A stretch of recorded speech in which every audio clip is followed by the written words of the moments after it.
আমরা সিরাজগঞ্জের শহরের যে সবচেয়ে ভালো স্কুলটা জানি যে বিএল স্কুল। আর বিএল স্কুলের পূর্ণ রূপটা একটু বলো তো। বনোয়ারিলাল সরকারি উচ্চ বিদ্যালয়। আচ্ছা, বনোয়ারিলাল সরকারি উচ্চ বিদ্যালয়। তো এই স্কুলের ছাত্রছাত্রীদের আমি আগে প্রাইভেট পড়াইতাম। এখন চাকরিটা একটু দূরে হওয়ার কারণে ওদের সাথে আর সম্পর্কটা নাই। অনেকে চেনে, অনেকে চেনে না। আর আমি এখানে সিরাজগঞ্জ সরকারি কলেজে আমি লেখাপড়া করছি, তারপরে ঢাকা কলেজে লেখাপড়া করছি, ওখান থেকে ম্যাথের উপরে। যাই হোক, আমাদের ওদের প্রতি একটু আলাদা ভালোবাসা আছে, যে ওদেরকে আমি পড়াইতাম, একসময় পড়াইতাম। এখন ওরা এই বিজ্ঞান মেলায় আছে, দেখি ওরা লিটল বিজ্ঞানী আর কি, লিটল সায়েন্টিস্ট।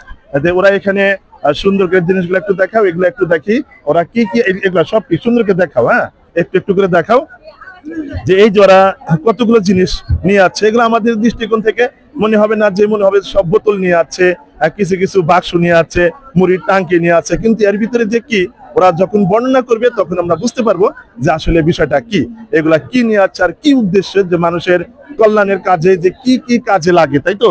যে এরকম ভাবে ওরা যখন বর্ণনা করবে তখন আমরা বুঝতে পারবো যে হ্যাঁ, ওরা আমাদের বাংলাদেশের একজন বিজ্ঞানী, লিটল বিজ্ঞানী, ছোট ছোট বিজ্ঞানী। ঠিক আছে, এখন তুমি সুন্দর করে বলবা, নাও বলো। হ্যাঁ, আমি তোমাকে তুমি ইচ্ছা মতো সুন্দর করে উপস্থাপন করো, যে প্রথমে এটা থেকে বর্ণনা করো।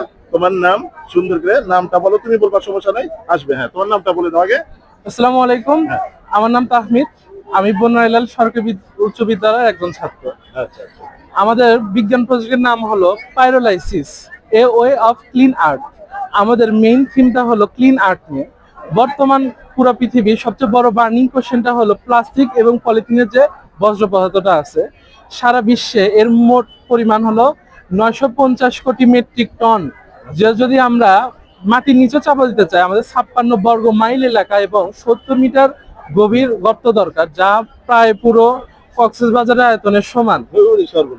আর এই প্লাস্টিকের যদি বজ্র যদি আরো বৃদ্ধি পেতেই থাকে, বিজ্ঞানীদের ধারণা 2050 সাল নাগাদ সমুদ্র, মহাসমুদ্র, নদী নালা, এখানে যে পরিমাণ মাছ আছে তার চেয়ে ওজনের দিক দিয়ে প্লাস্টিক এবং পলিথিনের বেশি হয়ে যাবে।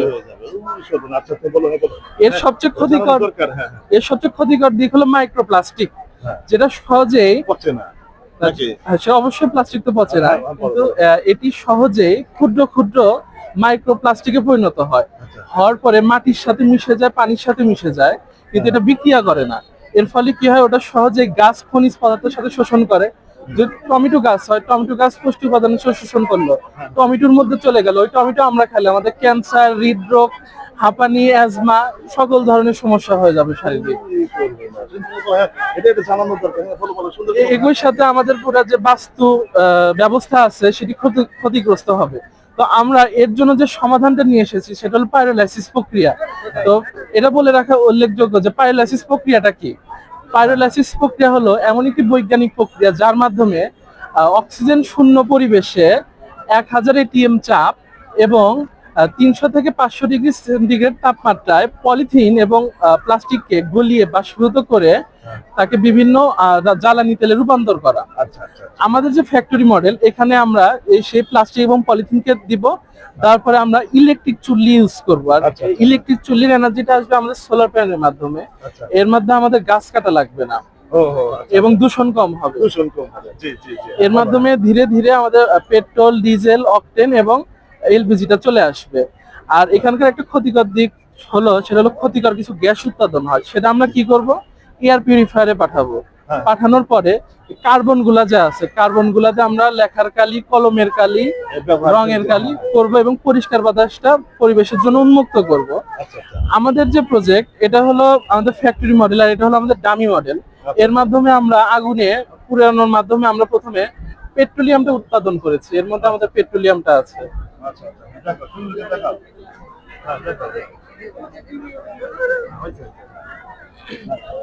এবং পর্যায়ক্রমে ডিজেল, পেট্রোল, অকটেন এবং সর্বশেষে এলপিজিটা চলে এসেছে।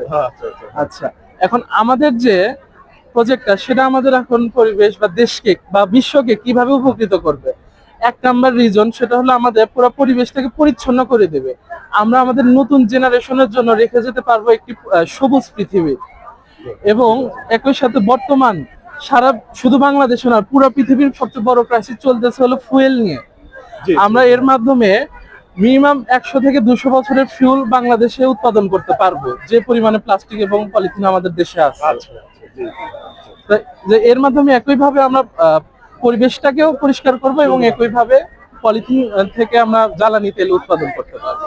ঠিক আছে, থ্যাংক ইউ ভেরি মাচ আমাদের এই লিটল বিজ্ঞানীদের, যে ওরা যে তথ্যটা দিল আর কি, ওদের যে সুদূর প্রসারী যে চিন্তা ভাবনাটা যে ওদের এই বয়সে যে আল্লাহ তাআলা দিয়েছে, ওদের জন্য দোয়া করি ওরা আরো অনেক বড় থেকে বড় হোক। যে পলিথিন মাটিতে পচেই যে শেষ হবে তা না, এটা মাইক্রো ক্ষুদ্র ক্ষুদ্র আকারে ধারণ করে আবার ওই মাটিতে যদি আমরা বিভিন্ন প্রকার ফসল ফলাদি আর কি ফলাই, যেরকম টমেটো যদি চাষ করি, কি হবে, ওই টমেটোর ভিতরে ঢুকে যাবে, ওটা যখন মানুষ খাবে তার ক্যান্সারে রূপান্তর হবে। চিন্তা করছেন তাহলে আমরা কিভাবে সচরাচর প্রতিনিয়ত এই পলিথিন গুলা যেখানে সেখানে ফেলে দিচ্ছি, আর পরিবেশটা দূষণ হয়ে যাচ্ছে। আবার শুধু পরিবেশই দূষণ হচ্ছে না, মাটি যে একটা আমাদের বিশাল একটা উপাদান, যেখান থেকে পৃথিবীর সব মানুষ খাদ্য গ্রহণ করে, মাটি ছাড়া যেমন দুনিয়াদারি অচল, সেই মাটিকে যদি আমরা একদম নষ্ট করে ফেলি তাহলে আমাদের কি পজিশনটা দাঁড়াবে। আমাদের এই ছোট বিজ্ঞানীরা এটাই আবিষ্কার করেছে যে আসলে কিভাবে কি করা যায়, সুদূর প্রসারী সুন্দর চিন্তা ভাবনা করে ওরা আমাদের সামনে এগুলা নিয়ে আসছে। যাই হোক, 47তম জাতীয় বিজ্ঞান ও প্রযুক্তি সপ্তাহ এবং বিজ্ঞান মেলা 2026 যদি না হতো আমরা কিন্তু বিষয়টা জানতাম না। ঠিক আছে, তো তোমার নামটা একটু বলো। আমার নাম আল রাফি অমি, আমি বনোয়ারিলাল সরকারি উচ্চ বিদ্যালয়ের 9ম শ্রেণীর শিক্ষার্থী। আচ্ছা, ঠিক আছে। তো ওরা দুইজন আর কি জিনিসটা সুন্দর করে উপস্থাপন করলো।